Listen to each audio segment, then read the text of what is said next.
Video உங்களுடைய education பர்பஸ்க்காக மட்டும்தான். இன்வெஸ்ட்மெண்ட் அட்வைஸ் ஆகவோ ரெக்கமெண்டேஷனாவோ எடுத்துக்க வேண்டாம். உங்களுடைய ஓன் ரிசர்ச் மூலமா மட்டுமே நீங்க என்ன பண்ணணும், உங்களுடைய இன்வெஸ்ட்மெண்ட் டெசிஷன்ஸை எடுக்கணும். சரிங்களா? மக்கள் அனைவருக்கும் வணக்கம். இன்னைக்கு பைசா மாஸ்டர் தமிழ்ல நம்ம முக்கியமான இண்டஸ்ட்ரி, அதாவது நம்ம இந்தியாவில் செமிகண்டக்டர் கம்பெனிஸ், அந்த இண்டஸ்ட்ரி எந்த மாதிரி மூவ்மெண்ட் போக போகுது, ஃபர்தராக நம்மளுடைய போர்ட்ஃபோலியோவில் அதுக்குண்டான அலோகேஷனை நம்ம ப்ராப்பராக பண்ணியிருக்குமா? ஏன்னா அடுத்த 10 வருஷத்தில் செமிகண்டக்டர் கிட்டத்தட்ட 1 ட்ரில்லியன் மார்க்கெட் கேப் வந்து அப்ரோச் பண்ண போகிறாங்க.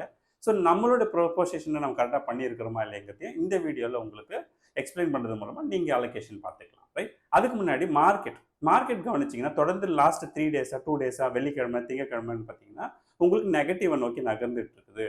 அப்படின்போது நிறைய பேர் வந்து கொஞ்சம் வருத்தப்படுறோம். இதை நம்ம எப்படி அணுகணும்னு முதல்ல புரிஞ்சுக்கோங்க. பீயிங் அஸ் அன் இன்வெஸ்டர், நாம் ஒரு கம்பெனியோட ஸ்டாக்கை வாங்குறோம். நம்ம வாங்கிறதுக்கான வாய்ப்பு கிடைக்குது. யோசிச்சு பாருங்க, கொஞ்ச நாளுக்கு முன்னாடி ஒரு 2-3 வாரத்துக்கு முன்னாடியோ இல்லை இந்த சண்டை நடந்து ஆரம்பிச்ச பொழுது மார்க்கெட் வந்து ரொம்ப கீழே இருந்தது. அந்த சூழ்நிலையை வந்து மாறி இப்போ மார்க்கெட் ஒரு 4%லேருந்து 5% வரைக்கும் பாசிட்டிவாகவும் போயிடுச்சு.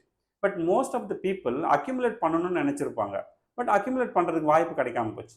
இப்போ அந்த வாய்ப்பு உருவாகிறதா தான் நீங்கள் பார்க்கணும். நீங்கள் ஒரு ஸ்டாக் வாங்கி அந்த ஒரு ஸ்டாக் மட்டும் கீழே போய் மற்ற கம்பெனிலாம் மேலே போதுன்னு வச்சிங்களா, அப்போ நம்மளுடைய அனாலிசிஸில் தப்பு இருக்குது அப்படின்னு நீங்கள் புரிஞ்சுக்கலாம். ஆனால் இப்போ அப்படி இல்லை. மார்க்கெட் ஓவரால் சென்டிமெண்ட் காரணமாக கீழே போகிறப்போ நம்ம என்ன பண்ணணும்னா அக்யூமுலேஷனை தான் பார்க்கணும். எந்த ஒரு ஷேரையும் நீங்கள் விற்க போகிறதில்லைங்கிற மனநிலையில் நீங்கள் ஒரு ஷேரை வாங்குற பொழுது ஷேர் மார்க்கெட்டில் ஷேரோட price should not be affected for you. அப்போ மனநிலையில் நீங்கள் தெளிவாக இருக்கணும். என்னைக்கு இருந்தாலும் பாருங்க, இன்னைக்கு என்னதான் அப்ஸ் அண்ட் டவுன்ஸ் இருந்தாலும் சரி, ஒரு 5 இயர்ஸ் கழிச்சு போய் பாருங்க, வேற மாதிரி இருக்கும். அப்போ இப்போ வாய்ப்பு என்ன? இன்வெஸ்ட்மெண்ட். அதை மட்டும் ஞாபகம் வச்சுக்கிட்டு டிஸ்கவுண்டட் ப்ரைஸில் உங்களுக்கு சில ஷேர்ஸ் கிடைச்சிட்டு இருக்கு. யோசிச்சு பாருங்க, Q4 ரிசல்ட் பல கம்பெனிக்கு பாசிட்டிவாக இருக்கு. ஆனால் அந்த கம்பெனியோட ஷேர் ப்ரைஸ் கூட பார்த்தீங்கன்னா இன்னைக்கு உங்களுக்கு சீப்பாக கிடைக்குது. அதெல்லாம் நீங்கள் கன்சிடர் பண்ணிட்டு தான் போகணுமே தவிர இந்த ஷேர் எழுந்திருக்குது அப்படிங்கிறத பற்றி தயவு செஞ்சு கவலையே படாதீங்க. கம்பெனியோட ஃபண்டமெண்டல்ஸ் வளர்றதில் ஏதாவது பிரச்சனை இருந்தால் மட்டும் கவலைப்படுங்க. அந்த மாதிரியான ஸ்டாக்கை எக்ஸிட் கொடுத்துருங்க. அந்த மாதிரி நல்ல வளரும்ன்ற நம்பிக்கை இருக்கக்கூடிய, கான்ஃபிடன்ஸ் இருக்கக்கூடிய ஸ்டாக்ஸை உங்கள் போர்ட்ஃபோலியோ வச்சுக்க. இதை தான் நீங்கள் பண்ணணுமே தவிர ப்ரைஸை பற்றி கவலைப்படக்கூடாது. ரைட்?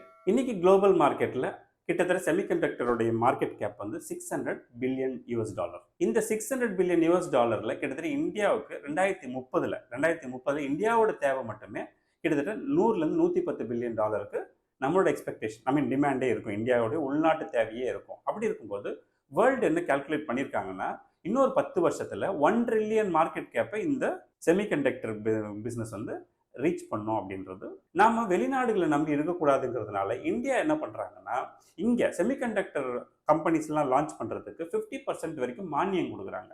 அப்படி பார்க்கும்போது கிட்டத்தட்ட 76,000 கோடி ரூபாய் வந்து மானியமா அறிவிக்கப்பட்டிருக்கு. பல நிறுவனங்கள் அதை யூஸ் பண்ணி இப்போ நிறைய இடங்கள்ல அவங்களோட யூனிட்ஸை எக்ஸ்பேண்ட் பண்ணிட்டு வராங்க. ஸோ அந்த மாதிரியான சில நிறுவனங்களை பற்றி தான், ஒரு 5 கம்பெனி பற்றி தான் இன்னைக்கு நீங்க பார்க்க போறீங்க. அதுல முதல் company CG power and industrial solution அப்படிங்கிற கம்பெனி. இந்த கம்பெனியோட மார்க்கெட் பிரைஸ் கிட்டத்தட்ட ₹900 அரௌண்ட் இருக்கு.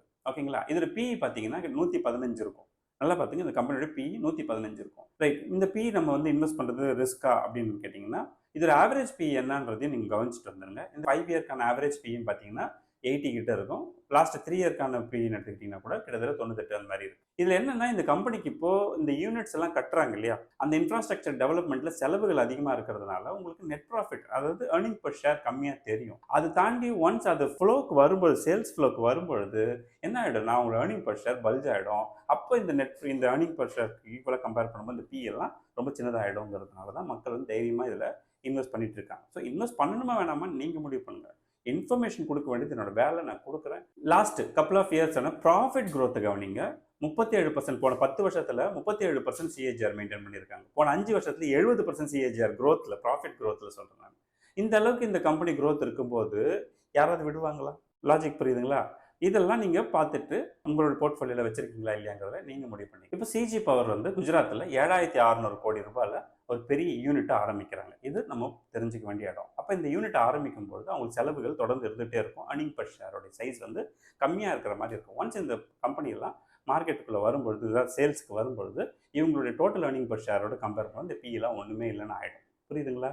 ஸோ இந்த மாதிரி கால்குலேட்டிவாக நீங்கள் பிளான் பண்ணணும். அடுத்தது உங்களுக்கு நான் பார்க்க போகிறது Kaynes Technology. அகைன் மார்க்கெட் குஜராத்தில் 3,300 கோடி ரூபாய்க்கு எக்ஸ்பேன்ஷன் போகிறாங்க. இதுவும் ஒரு பாயிண்ட்டை நீங்கள் ஞாபகம் வச்சுக்கணும். இந்த கம்பெனியோட கரண்ட் மார்க்கெட் ப்ரைஸ் அப்படின்னு பார்த்தீங்கன்னா 3,148 ரூபாய் அந்த ரேஞ்ச் இருக்கும். இதில் PE பார்த்தீங்கன்னா 57.7. இந்த கம்பெனியுடைய ஆவரேஜ் PE அப்படின்னு எடுத்துக்கிட்டிங்கன்னா 5 இயர் பார்த்தீங்கன்னா உங்களுக்கு 112 இருக்கும்.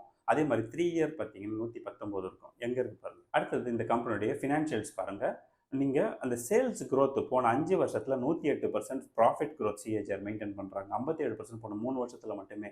ஸோ இதெல்லாம் தான் நான் இங்கே கவனத்தில் வச்சுக்கோங்கன்னு நான் இதெல்லாம் சொல்ல வரேன்னா, இதெல்லாம் நம்ம கவனிக்காமல் இருந்திருந்தோம்னா இதெல்லாம் நம்ம இனிமேல் நம்மளோட போர்ட்ஃபோலியோவில் இருக்கணுமா வேணாமாங்கிற முடிவை எடுக்கிறதுக்கு ஒரு நல்ல வாய்ப்பாக இருக்கும். நீங்கள் பார்த்துக்கங்க. மோஸ்ட் இப்போ இந்த கம்பெனி கூட பார்த்தீங்கன்னா உங்களுக்கு செமிகண்டக்டரில் ஒரு பெரிய சேஞ்சஸை கொண்டு வந்துட்டு இருக்காங்க. இன்றைக்கி இந்த கரண்ட் மார்க்கெட் ப்ரைஸ்ன்னு பார்த்தீங்கன்னா $215 சின்ன லெவலில் சின்ன லெவலில் $215 கிடைக்குது. இந்த கம்பெனியோட பிஇமே பார்த்தீங்கன்னா உங்களுக்கு 103 இருக்குது. இதோட ஆவரேஜ் பிஇன்னு எடுத்து பார்த்தீங்கன்னா போன 5 வருஷத்தில் எங்கே இருக்குது பாருங்கள், 170க்கு மேலே இருக்கும். அதுக்கப்புறம் அதோடைய 3 இயர் ஆவரேஜ் பி எடுத்து பார்த்தீங்கன்னா கூட அதிகமாக தான் இருக்குது. பட் அப்படி கம்பேர் பண்ணும்போது இப்போ வந்து உங்களுக்கு கம்மியாக தெரியறதுக்கு காரணம் என்னென்னா அவங்க கம்பெனியோடைய growth ரேட் போன 5 வருஷத்தில் 45% சிஏஜிஆர், ப்ராஃபிட் சிஏஜிஆர் மட்டும். அடுத்தது உங்களோட சேல்ஸில் பாருங்கள், போன 10 வருஷம் 60% சிஏஜிஆரில் சேல்ஸில் வளர்ந்துட்டு வராங்க. இயர் ஆன் இயர் வளர்ந்துட்டு வராங்க. ஸ்டாக் ப்ரைஸுமே அது மாதிரி. அதனால தான் சொல்ல வந்தேன்.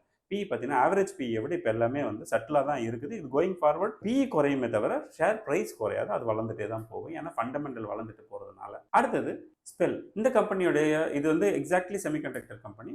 இதுவும் என்னென்னா 154 பி இருக்கும். பட் இதில் என்ன பிரச்சனைனா இவங்க லாஸ்ட் கப்புள் ஆஃப் இயரில் பார்த்தீங்கன்னா ஃபினான்ஷியலி கொஞ்சம் ஸ்டெபிலிட்டி கம்மியாக இருக்கக்கூடிய சூழ்நிலை இருக்குது.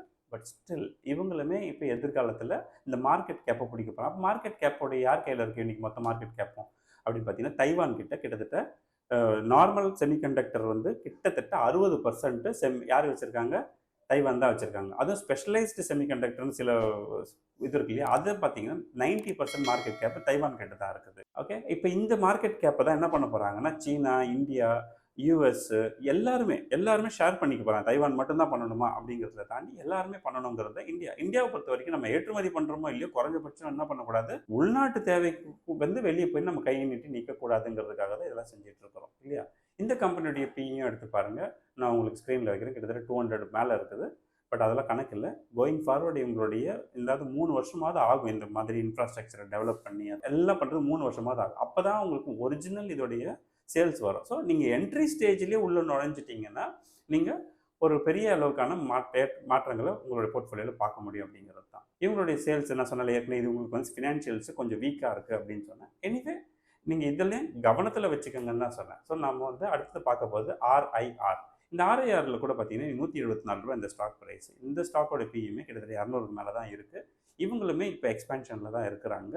ஸோ இந்த கம்பெனியோட ஆவரேஜ் பி பார்த்தீங்கன்னா உங்களுக்கு 90 கிட்ட இருக்குது. சேல்ஸ் போன 10 வருஷத்தில் 12% சேல்ஸ் க்ரோத் இருக்குது. போன 5 வருஷத்தில் ட்ரெண்டுக்கு வந்திருக்காங்க. 25% க்ரோத் இருக்குது. நீங்கள் ப்ராஃபிட் எடுத்து பார்த்தீங்கன்னா போன 5 வருஷத்தில் 38% சிஏஜிஆர் மெயின்டைன் பண்ணிட்டு இருப்பாங்க. இதெல்லாம் இல்லாமல் உங்களுக்கு ஒரு முக்கியமான விஷயம் சொல்லட்டுமா, இந்த லிஸ்ட்லேயே இல்லாத, அதாவது நம்ம சொல்லக்கூடிய ஸ்டாக் மார்க்கெட் லிஸ்ட்லேயே இல்லாத டாடா எலக்ட்ரானிக்ஸ்னு ஒரு கம்பெனி இருக்குது. உங்களுக்கு தெரியும் நினைக்கிறேன். டாடா சன்ஸ் கீழே வரும்.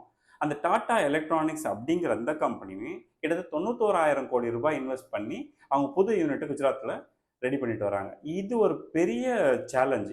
யாருக்கு, தைவான் மாதிரி மோனோபொலியாக இருக்கக்கூடிய அவங்களோட மோனோபொலியை உடைக்கிறதுக்கு இந்த மாதிரியான நிறுவனங்கள் எல்லாம் இவங்கெல்லாம் சும்மா இல்லை. இவங்கெல்லாம் இன்னொரு வெளிநாட்டு நிறுவனங்களோட ஜாயின்ட் வெஞ்சரில் தான் பண்ணுவாங்க. யாரும் வந்து சிங்கிளாக அப்படியே பண்ணிட முடியாது. எல்லாம் மோஸ்ட் ஆஃப் த கம்பெனி பார்த்தீங்கன்னா வெளிநாட்டு நிறுவனத்தோட ஜாயின்ட் வெஞ்சரில் இருப்பாங்க. இப்போ இந்த டாடா எலக்ட்ரானிக்ஸ் பார்த்தீங்கன்னா ASML அப்படிங்கிற யூஎஸோட கம்பெனி இருக்குது. யூஎஸ் ஹோல்டிங்கோட கூட சேர்ந்து தான் இந்த செமிகண்டக்டரை லான்ச் பண்ணிட்டு வராங்க. பட் இது எதிர்காலத்தில் லிஸ்ட் ஆகுமாங்கிறது இன்னும் கிளாரிட்டி இல்லை. ஆனால் ஒருவேளை டாடா சன்ஸ் ஏற்கனவே நம்ம பேசியிருக்கோம். டாடா சன்ஸ் மேபி லிஸ்ட் ஆகிறதுக்கு சான்ஸ் இருக்குது அப்படின்னு.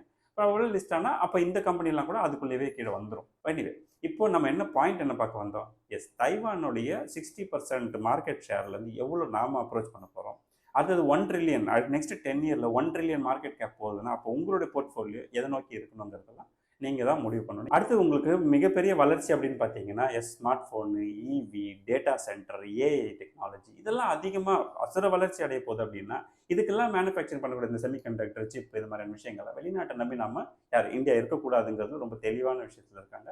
அதனால் உங்களே நான் வந்து இந்த மாதிரி விஷயங்களில் நீங்கள் இன்வெஸ்ட் பண்ணியிருக்கீங்கன்னா செக் பண்ணிக்கோங்க அப்படிங்கிறத சொல்லுவாங்க இல்லையா. ரொம்ப ஸ்ட்ராங் போர்ட்ஃபோலியோ இருக்கக்கூடிய கம்பெனி யாரெல்லாம் பார்த்தீங்கன்னா Kaynes Technologies கொஞ்சம் ஸ்ட்ராங்கான போர்ட்ஃபோலியோ இருக்குது. அடுத்தது CG பவர், அடுத்தது மோஸ்ட். இந்த மூணுமே ஸ்ட்ராங்காகவே இருக்குது. அதனால் நீங்கள் தைரியமாகவே இந்த மாதிரியான இது கன்சிடர் பண்ணுறதுக்கு பிளான் பண்ணுங்கள் அப்படிங்கிறது தான் விஷயம்.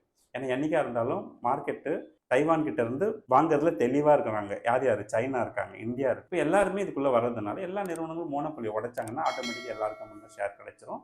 ஸோ நீங்களும் என்ன பண்ணணும், இதெல்லாம் கவனித்து இன்வெஸ்ட் பண்ணணும். ஸோ ஃபர்தராக கம்யூனிட்டியில் நிறைய பேர் ஜாயின் பண்ணியிருக்கீங்க. எல்லாருக்குமே வந்து நான் இண்டக்ஷன் கம்ப்ளீட் பண்ணியிருக்கேன். இந்த வாரம் ஜாயின் பண்ணவங்கள வெள்ளிக்கிழமை இண்டக்ஷன் எடுத்து ஜாயின் பண்ணிக்கோங்க.